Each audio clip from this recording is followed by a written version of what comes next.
जय भीम जय संविधान। साथियों मैं बता दूं आपको कि समाजवादी पार्टी के मुखिया माननीय अखिलेश यादव जी का सरकार अगर 2027 में बनती है तो बहुत बड़ा जो है वादा किए हैं। माननीय अखिलेश यादव जी ने कहा है कि सभी छात्रों को जो है जिस तरीके से आपने सरकार में हम लैपटॉप दिए सभी छात्रों को मेरी सरकार बनती है फिर से 2027 में तो फिर से जो है हम लैपटॉप देने का काम करेंगे। इतना ही नहीं, महिलाओं के लिए बहुत सी बड़ा उपहार देने के लिए कहे हैं। महिलाओं के लिए जो बेहद गरीब है, महिला जो परेशान है, अपने घर की खर्चा चलाने में असमर्थ हैं, उन महिलाओं के लिए माननीय अखिलेश यादव ने बहुत बड़ा पहल किए हैं।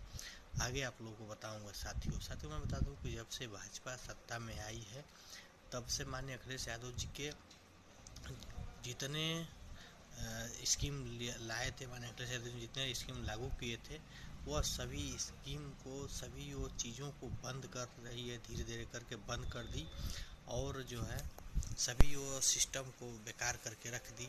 आज जिस तरीके से युवा से लेके हमारे देश में किसान नौजवान जब से भाजपा सत्ता में आई है तब से जितना परेशान है, आज से लेके कभी भी जो है इतना परेशानी नहीं झेलना पड़ता था। मगर दुख की बात यह है कि जब से बीजेपी सत्ता में आई तब से हमारे देश में युवा बेरोजगार हो गए, युवाओं को नौकरी नहीं मिल रही है। युवा जो है अपने आप को ठगा हुआ महसूस कर रहा है। आज हमारे देश में जो छात्र हैं पढ़ाई करके बड़े बड़े डिग्रियां लेकर दर दर भटक रहे हैं, उन्हें नौकरी नहीं मिल रही है। और रही बात शिक्षा की, तो शिक्षा भी इस सरकार में बिल्कुल जीरो हो गई है। आज हमारे देश में शिक्षा का स्थिति बिल्कुल निचले स्तर पर चलता जा रहा है। हमारे देश की युवा बिल्कुल जो है अशिक्षित के तरफ बिल्कुल बढ़ रहा है। हमारे देश में शिक्षा बिल्कुल जीरो होता जा रहा है।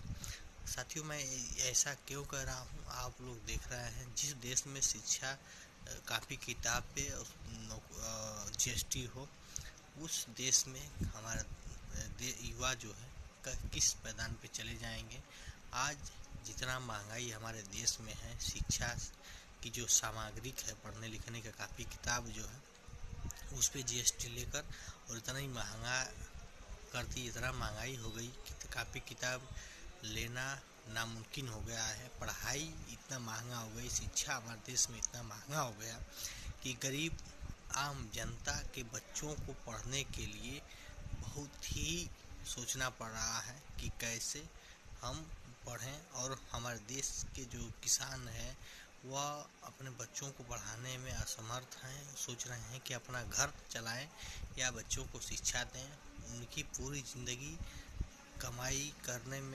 कमाने में खाने में बीत जा रही है और शिक्षा के बारे में वह अब जो है सोचना ही बंद कर दिया, क्योंकि वो समझ गया है कि जब तक यह बीजेपी सत्ता में रहेगी तब तक हमारे देश में शिक्षा जो है महंगा रहेगा और हमारे देश के जो बच्चे हैं, हमारे देश के जो भविष्य हैं, उन्हें शिक्षा से वंचित होना पड़ेगा। और यह सरकार वही चाह रही है कि देश में युवा बेरोजगार रहें, अशिक्षित रहें, ताकि हम कुछ भी करें उनको यह ज्ञान नहीं होगा, उनको जानकारी नहीं होगी तो वह हमारे विरोध नहीं कर पाएंगे, वह अंधभक्त हो जाएंगे और जो भी हम निर्णय लेंगे गलत हो या सही हो उसका वह विरोध नहीं करेंगे, उसका वो समर्थन करेंगे।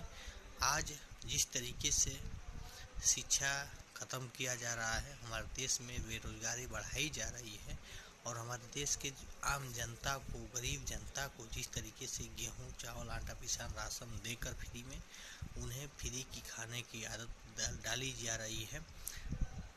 और समय ऐसा आ गया है कि आज हमारी पीढ़ी दर पीढ़ी और हमारा समाज जो है बिल्कुल नहीं समझ रहा है। उन्हें गेहूं चावल आटा पिसान मिल जा रहा है, फ्री का राशन मिल जा रहा है और खा पी कर मस्त हो जा रहा है। उसे नहीं शिक्षा से मतलब है, नहीं नौकरी से मतलब है। वह सिर्फ और सिर्फ फ्री का अनाज, फ्री का राशन लेकर बिल्कुल मोदी का अंधभक्ति करने में जुट गया है साथियों। तो आप लोगों से मैं कह दूं कि आज हमारा समय है, कल हमारे बच्चों का समय आएगा। इसी तरीके से हमारी पीढ़ी धीरे धीरे करके अशिक्षित होती चली जाएगी। हमारी पीढ़ी जो है, हमारे बच्चे जो हमारे भविष्य हैं, हमारे किसानों के बच्चे जो भविष्य हैं, हमारे आम जनता के बच्चे भविष्य, हमारे देश के भविष्य जो हैं वह धीरे धीरे आगे चल के गुलाम हो जाएंगे और उसके बाद हमें गाली देंगे। ये हमारे बाप और हमारे आजा, हमारे पुरखा पुरनिया जो है फ्री का राशन खाकर और मोदी योगी जी का और इस तरीके का गुलाम हुए कि हमें आज इसका पीड़ा झेलना पड़ रहा है। तो साथियों, कहीं ऐसा ना हो जाए कि हमारा पूरा देश के जो भविष्य हैं और हमारे आपके घर के जो बच्चे हैं वो गुलामी के ज़िंदगी जिए। आप सावधान हो जाइए और इस तरीके की इस भाजपा सरकार को जड़ से उखाड़ कर फेंकिए। माननीय अखिलेश यादव जी ने जो वादा किए हैं कि हमारी सरकार बनेगी 2027 में, तो सभी को छात्रों जो छात्र हैं हमारे देश के जो भविष्य है उन्हें पढ़ने के लिए लैपटॉप दिया जाएगा और महिलाओं के लिए महिला समृद्धि योजना बनाकर उन्हें 40,000 रुपया दिया जाएगा। महिलाओं के लिए जो गरीब तबके के हैं जो उन्हें आर्थिक सहयोग दिया जाएगा महिला समृद्धि योजना बनाकर। तमाम चीज़ें जो समाजवादी पार्टी में जो मिलती थी, समाजवादी पार्टी में जो पेंशन मिलती थी वो चालू किया जाएगा और सभी को लाभ दिया जाएगा जो भाजपा सरकार ने उसे नष्ट कर दी है। साथियों, मेरा ये छोटा सा प्रयास था आप लोगों को बताने के लिए। माननीय अखिलेश यादव जी को इस बार उत्तर प्रदेश का मुख्यमंत्री बना दीजिए 2027 में और यह जालिम सरकार, बेरहम सरकार को जड़ से ख़त्म कर दीजिए। जय भीम, जय संविधान।